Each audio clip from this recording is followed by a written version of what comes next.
Aligned mission always includes what? Sharing the gospel, yes. Teaching the truth. But this is where discipleship becomes important. Walking with people. And finally, there is modeling Christ.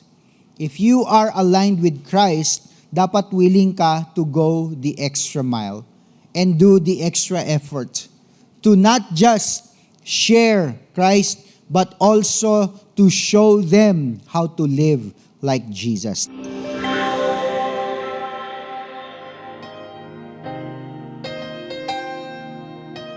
Let's continue to remain in the attitude of worship.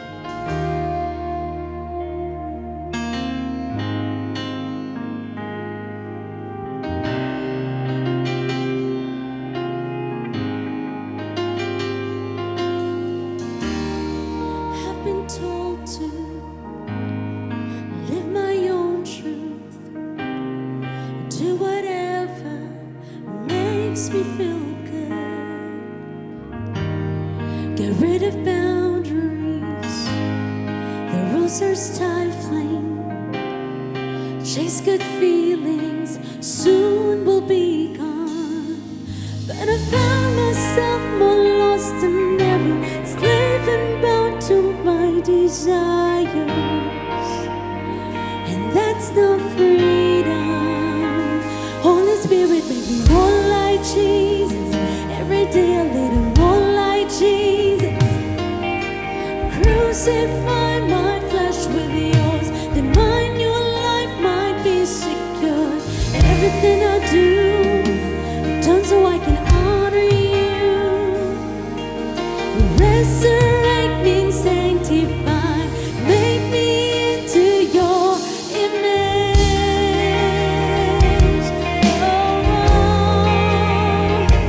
More of you, Jesus. I feel the change coming. I feel the change coming. More of you and less of me. Transformation by your Spirit in me. Now that I know you, I know there's no one else for me. 'Cause you're the one that my soul loves. Now I find myself more alive than ever. My life laid down for your desire.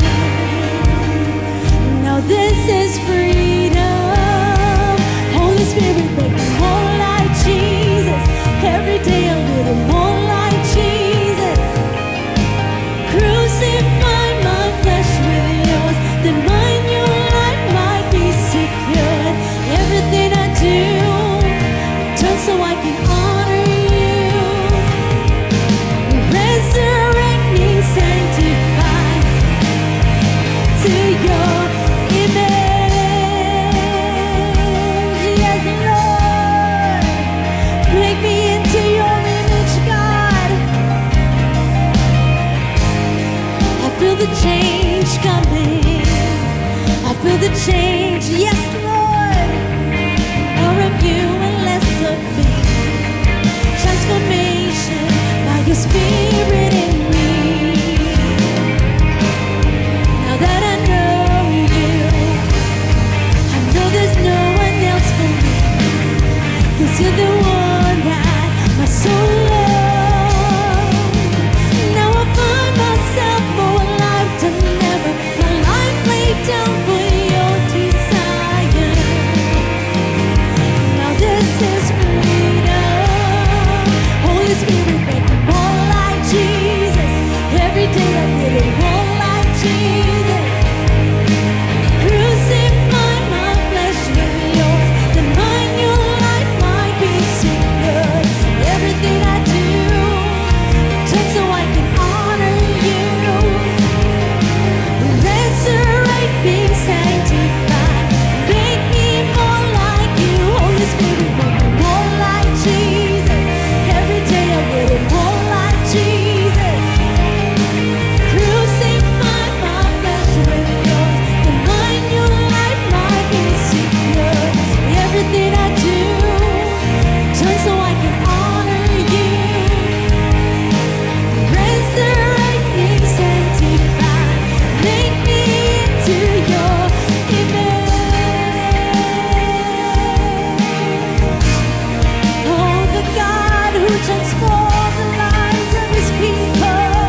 Praise be to God.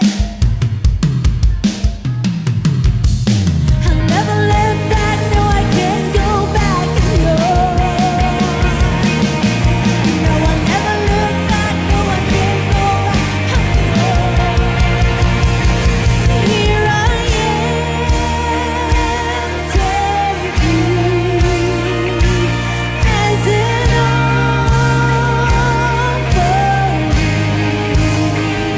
Here I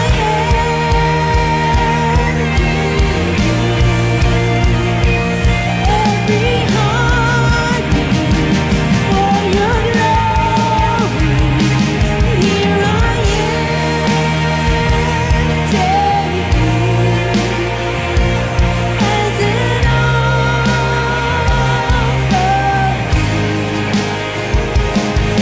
offering. Here I am,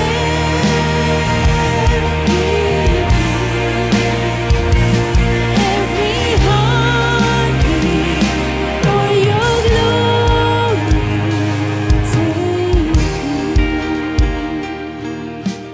We want to talk about mission ngayon pong araw na ito. We have to align our mission. Now, everybody has a particular or personal mission in life. And regardless kung ano man ang dahilan mo sa mission na iyan, you are actively pursuing it, sa puntong ito ng iyong buhay. Some more invested than others. Whatever the case may be, kailangan mag-align yung mission, personal mission natin, sa mission talaga ng Panginoon Diyos. But how does God describe His mission? Or how does Jesus lay down this mission para po sa atin? In Matthew 28 verse 18 to 20, and Jesus came and spoke to them saying, all authority has been given to me in heaven and on earth.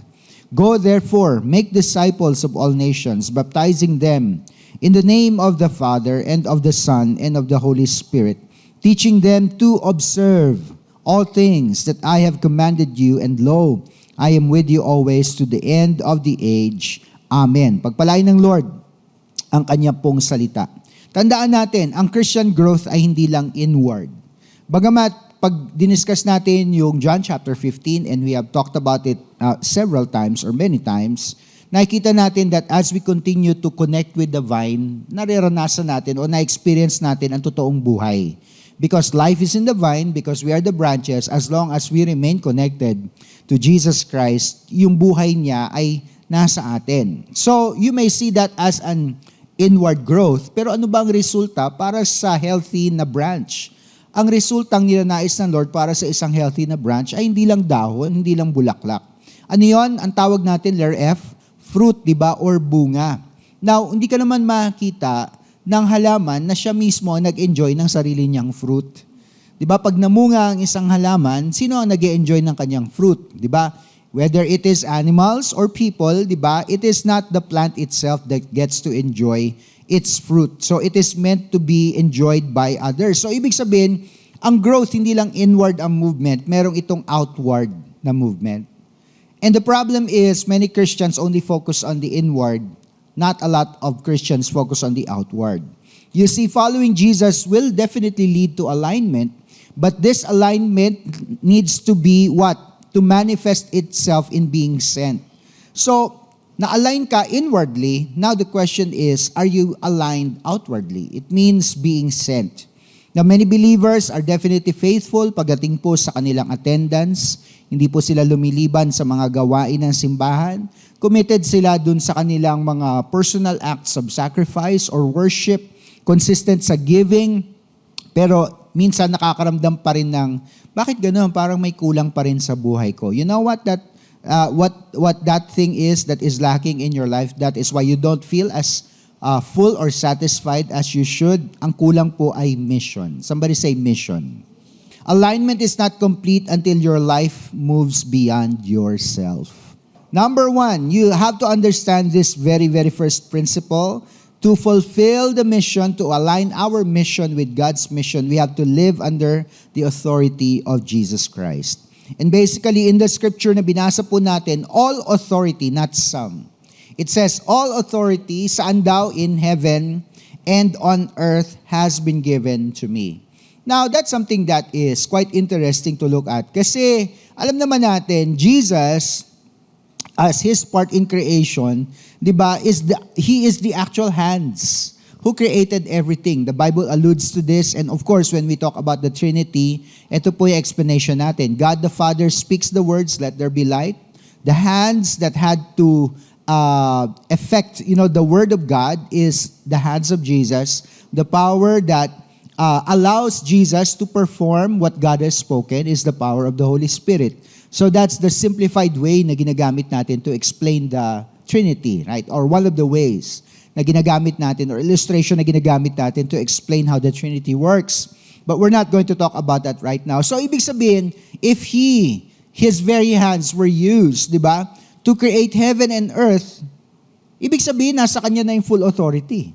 Di ba? If you are the creator of something, di ba, you patent it, ibig sabihin, ikaw talaga, according to the law and according to understanding of people, ikaw yung gumawa ng isang bagay, ikaw nagmamay-ari dito. Is there still a need for others, to say na, sige nga, patunayan mo na ikaw talaga ang nagmamay-ari niyan, ikaw talaga ang owner niyan? Hindi na, kasi nasa yun na yung nasa yun na yung proof eh. You have patent, people acknowledge that you are the creator. So bakit kailangan pang sabihin ni Jesus, all authority in heaven and on earth has been given to me? What is he referring to? Ganito po yan. When God created everything, the words that came out of his mouth is, it is perfect. Somebody say perfect. But God did not create sin.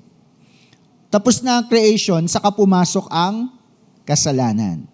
So what Jesus is saying here is that even sin that brought with it death, kailangan pumasok o mapasailalim sa aking authority o sa aking kapangyarihan. Now, ano ba? Saan ba nanggagaling ang kapangyarihan ng death? Nanggagaling na ang kapangyarihan ng death sa kasalanan, di ba? Now, the Bible fully describes, and we know this, di ba? Jesus lived a perfect life. Wala siyang kasalanan. But yes, he physically had to die. But then, when death and hell tried to hold him down, dito ka na, hindi ka na makakaalis, di ba? Kasi nanalo na kami, namatay ka.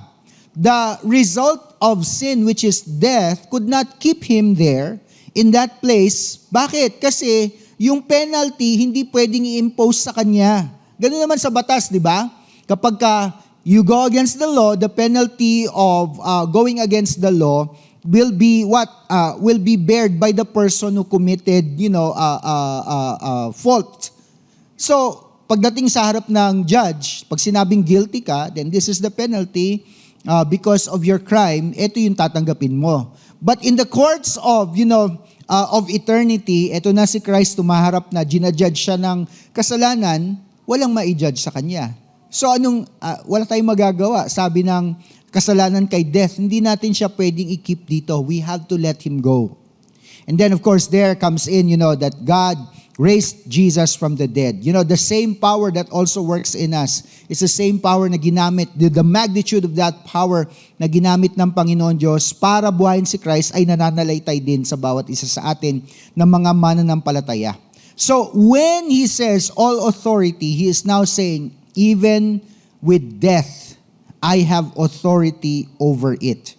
So, dapat maintindihan mo at maintindihan ko, mga kapatid, ganitong level ng authority ang daladala natin sa mission na ipinagkakaloob sa atin ng Panginoon Diyos. Furthermore, Philippians 2:9-11, therefore God also has highly exalted him and gave him the name which is above every name. And at the name of Jesus, every knee should bow, of those in heaven, and of those on earth, and those under the earth, and that every tongue should confess that Jesus Christ is Lord, to the glory of God the Father.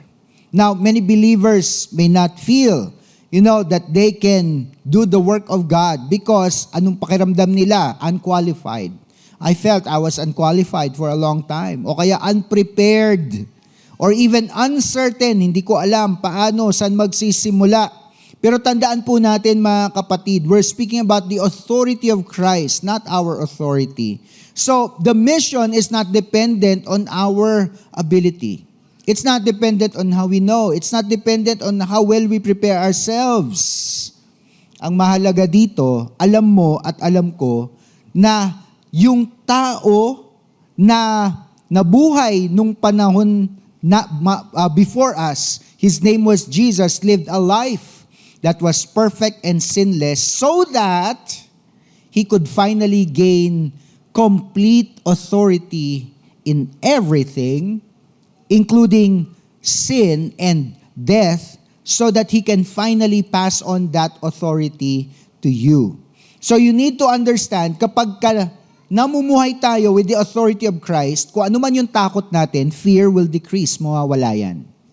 Pag alam mo na yung nagbaback up sa'yo, di ba? Wala nang tataas pa sa kanya, wala nang higit pa sa kanya. Ano man ang takot mo, definitely mawawala. Ano mangyayari? Siyempre, mag-i-increase yung confidence mo. At ano mangyayari? Mararamdaman mo, ay pwede na pala talaga akong sumunod sa Diyos. We're not talking about your background. Nobody is perfect. Tama, di ba? Some of you may have worse backgrounds than others. But it does not matter. Di ba?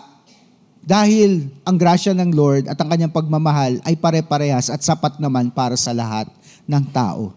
Kaya nga kailangan natin mag-respond. You know, maybe today, God wants you to respond. And to finally say to God, Lord, surrender na talaga ako sa iyo. I'm tired of running. I want to embrace you fully, completely. My life is yours. We have to understand that alignment begins when we trust that Jesus is fully and completely in control. Somebody say in control.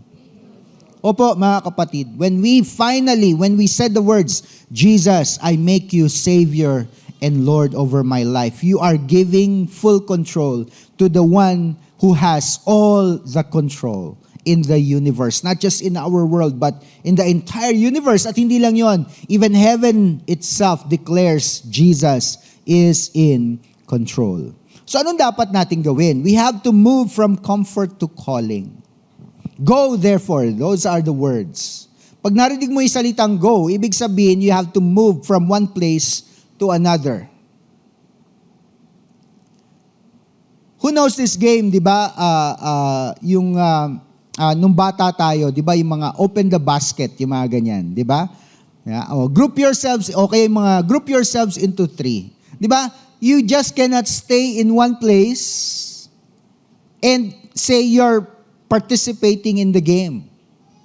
There's movement. Somebody say movement. So the Christian life was never meant to be lived without movement. It was always meant to move. Now that's where many believers fall short of. Enjoy sa gathering, enjoy sa mga activities. Pero pag hinamon na, let us go, hindi lahat kumikilos. Because go implies movement, initiative, and intentionality. Alam nyo ba, para po sa akin, yung comfort, yan yung number 1 na kalaban ng mga Kristiyano. Opo, sa simula, hinimok ng Lord, di ba? Talikuran mo na yung buhay na makasalanan. Embrace mo yung buhay na may katuwiran at kabanalan. Siyempre, we approach God broken, sometimes with tears, and then we realize, grabe, sobra akong mahal ng Panginoon Diyos. And we start to live the Christian life. We start to, become accustomed. Ganito pala maging Christian. Ganito pala ang fellowship. Ang sarap, tanggap ka ng mga tao, mahal ka nila. But then when it starts to move into the realm of putting your faith, putting your trust in God, nakikita mo na God is mighty, He is powerful, He works signs, miracles, and wonders. Kapag kailangan mo ng provision, God is there to provide for you. Hindi ka talaga pagkukulangin ng Panginoon. Some believers begin to forget na kinuha sila mula sa kadiliman at dinala sila sa liwanag, and they now start to focus on the promises that bring comfort. Ayoko maghirap. Ayoko makaranas na nung dati kong buhay. And we focus on that. Now, there's nothing wrong with asking for provision or for asking God to perform a miracle in your life. Wala namang mali doon. Actually, di ba, part nga yun ng Christian experience. Pero nangyayari, doon na lang nababaling yung focus natin. When our bank account starts to, increase yung mga numbers, hindi zero, kundi may mga actual numbers sa bank account natin, tas dumadagdag yung mga digits. We start to focus on, Lord, protektahan mo itong mga digits na to. When we start to buy new things, when God answers our prayers, we get a new house, brand new car. We can now buy the clothes that we want. We can get to eat at the restaurants na dati ay tinitignan na natin, sinasabi natin, kailan kaya ako makakain sa restaurant na yan? Kaya nga para sa akin, number 1 na kalaban talaga ng Christian ay yung comfort. That's why sometimes God has to wake us up and tell us, you have to get out of your comfort zone. Kasi doon, hindi mo matutupad ang iyong mission, hindi mo matutupad ang iyong panawagan. And what happens to people who focus on comfort, or Christians who focus on comfort? They become misaligned. Faith becomes private. Kasi nga naman, di ba, when you tell others about your faith, it's challenging. You might get rejected. You might get laughed upon. Ano pa? Christianity becomes routine. Okay, bahagi na ng Christian life, pumunta sa church, di ba? Come to Cornerstone, sit in our favorite chair. If somebody sits in my favorite chair, di ba, hindi ako natutuwa because dun sa chair ko na yon, dun ko talaga ramdam ang pagmamahal ng Lord. Routine. Maybe you still pray, maybe you read the Bible every day, but it's just routine. It's just to check something off the list. At ano nangyayari? Ito na nga, comfort replaces calling. Hindi ko sinasabing hindi gusto ng Lord na sagutin yung mga wants natin. Hindi ko sinasabi na ayaw ng Lord na bigyan ka ng breakthrough o miracle. That's not what I'm saying. But above everything else, it must be about God. It must not be about us. Aligned believers will always live with the awareness that every environment or every place is an opportunity to fulfill the mission. Workplace, kung saan ka man nagtatrabaho. School, kung saan ka nag-aaral. Community, kung saan ka nakatira. And even your family, I'm pretty sure there are members of your family na hindi pa nakakilala kay Jesus. You have to reach them. That's the mission. And basically, we're saying mission must become a lifestyle. It's not an option. It's not just something that we respond to kasi nga pinag-aaralan natin sa series na alignment. It's something that we actually live every single day. Hindi tumitigil yung mission. Hindi ka gumagraduate magmula sa mission, mga kapatid. Walang ganun. That's why, number 3, ito po ang importante. We have to focus on making disciples and not just making converts. Make disciples. Yun po ang sinasabi ng Scripture. Of what? Anong sabi? All? Make disciples of? Now, ang dami nun. But when you actually look at the original word for nations, it's ethne, where we get ethnos, where we get the English word ethnic. Pag sabi nating ethnic, napapaisip kagad tayo, tribes. Parang ganun yung isip natin. But it does not have to be tribes because ethnic simply means yung iba't ibang klase ng mga tao na nabubuhay sa mundo. That is how the Bible describes nations. So, ibig sabihin, we have to make disciples of every type of people on the face of the earth. Easier said than done kasi kapag ka Christian ka, nakipag-usap ka sa non-Christian, and when I say non-Christian, yung walang background sa Christianity, medyo mahihirapan ka na i-present sa kanya ang gospel truth, di ba? Kasi may mga cultures na walang concept ng kasalanan. Alam ba ninyo yon? They have no idea what sin is. So when you say, mahal tayo ng Panginoon Diyos, He sent us Jesus, and Jesus died for our sins, they will say, ano ba yung sin?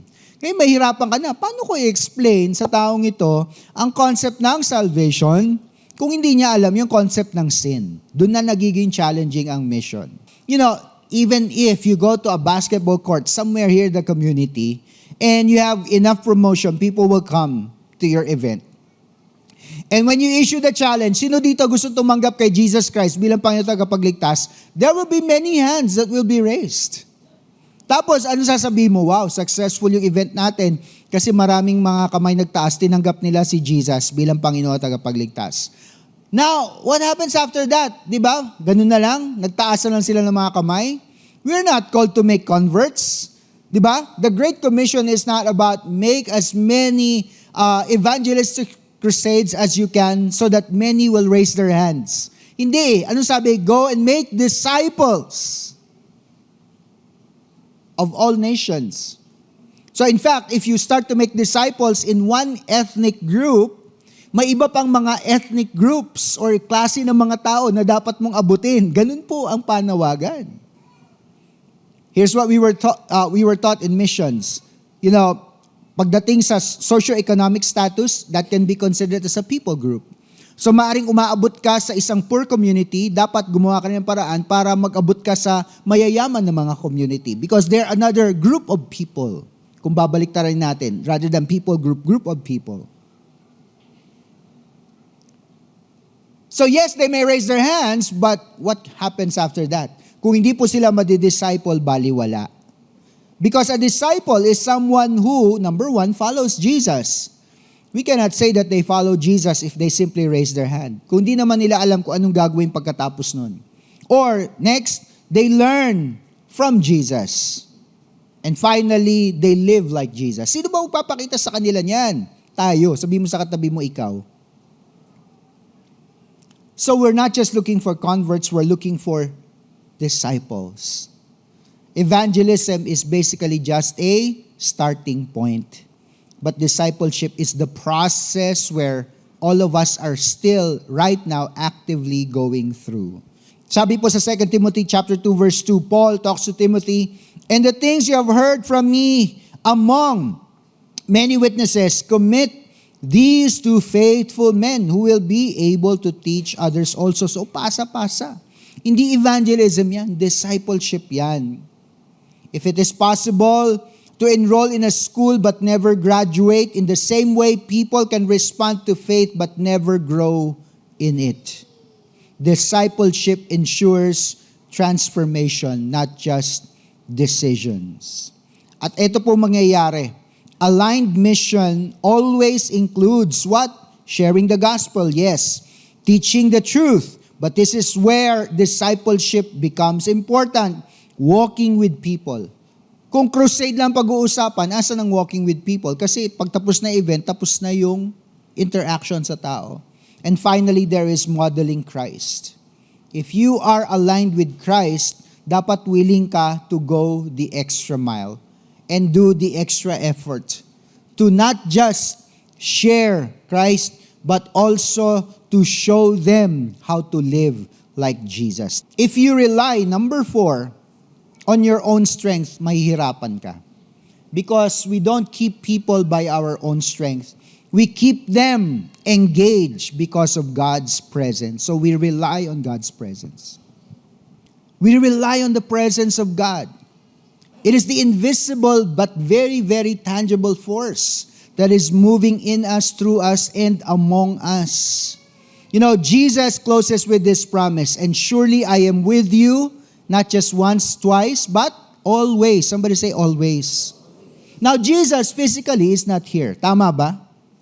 Pero anong sabi niya, di ba? Sinabi ni Jesus, "If I do not leave, the Holy Spirit will not come." Bakit importante yung pagdating ng Holy Spirit? Because the Holy Spirit is the power that enables Jesus to be fully present and connected with every single believer every time. Somebody say that, every time.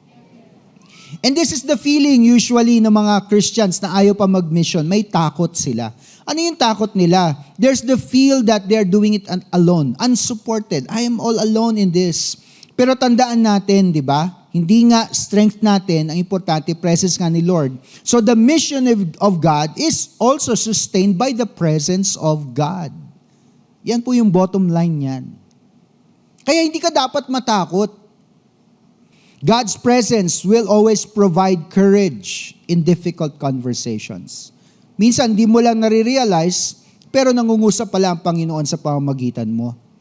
Or wisdom in moments where wisdom is truly needed. Or strength when the challenges are beyond your normal strength. Tandaan mo kapatid, you don't need to have all the answers. Nobody has all the answers. You just need to be what? Available. Somebody say available. Pero ito ang pangako ng Lord. Acts 1:8, "You shall receive power when the Holy Spirit has come upon you, and you shall be" what? "Witnesses to me in Jerusalem, Judea, Samaria, and to the ends of the earth." Can you imagine, the disciples hearing this for the very first time? Sino ba kami? Jesus, ikaw, ibang klase ka. Hindi kami on the same level with you. And now you're telling us, witnesses here in Jerusalem. Ano ba yung Judea? The next community location outside of Jerusalem, Judea, Samaria, further than Judea, and then to the ends of the earth. Ganyang kalayo. They're thinking to themselves, I don't think that's possible. Pero Jesus begins with, but you will receive power. Yun ang sinasabi niya. Manggagaling ang kapangyarihan ninyo sa banal na Espiritu. You have to know and understand, mission finds its strength in the Spirit rather than the pressure of the moment. What we are called to is to not to strive, but we are called to rely on God. What we truly need is a fully aligned life, not a partially aligned life. Over the past weeks, we ask ourselves, is your heart aligned? And you say, okay, naka-align na yung puso ko. Pwede na yon. No. Then we took it further. Is your schedule aligned? Paano mo ginagamit yung time mo? And now you're saying, I allot an important part of my day for God. Are your resources aligned? Yun yung third question natin. So definitely, in the context of what is happening around us, ano ang sabi natin? There is a way to live through this crisis without fear when it comes to resources. Ito yun, paggamit mo yung resources sa Lord and let Him allow you to flow in His heavenly resources. Kasi ang tanong nga ng Lord is, sino dito ang willing na gamitin ang resources ng kaharian para sa aking purposes? And when you say, me, Lord, I want to steward your resources, hindi ka mawawalan. Bakit? Kasi nakita ng Lord, ginagamit mo yung resources niya para i-fulfill yung purposes niya. And that leads us to the last question, is your life aligned with God's mission? Dito mo ngayon makikita kung talaga bang tinutupad mo yung panawagan mo bilang isang mananampalataya. And yes, it's called the Great Commission. Make disciples, not converts. Make disciples of all nations. Pastor, I can't reach nations. Definitely no one person can reach nations. Unless tawagin ka talaga maging missionary. Hindi missionary teacher. Yung missionary talaga, maaaring magkaroon ka ng ganun, specific na impact. But you know what? There are many groups of people within our reach. You commute from office, mula sa bahay, papuntang office, baka may madadaanan ka mga community, baka sabihin sa'yo ng Lord, why not start a ministry in this community? Or even your office itself is a community. Why not start something in your office? Or maybe sa school. Again, hindi excuse. Hindi naman ako trained, hindi naman talaga ako pastor, hindi naman talaga ako missionary. Yes, you may not be that, but you are still called via the Great Commission. And because true alignment always leads to movement, ito po ang picture, full picture ng fully aligned life. Una, love God deeply because the heart is aligned. Lives wisely, bakit? Hindi niya sinasayang ang oras niya. Making the most of every opportunity. The days are evil, yun nga ang sinasabi ng Bible, di po ba? Gives generously. Bakit? Kasi resources niya nanggagaling sa Lord. Hindi produce niya lang. And finally, goes out intentionally. Our role in aligning ourselves is to making sure our heart, our time, our resources, and our mission is what God wants us to do.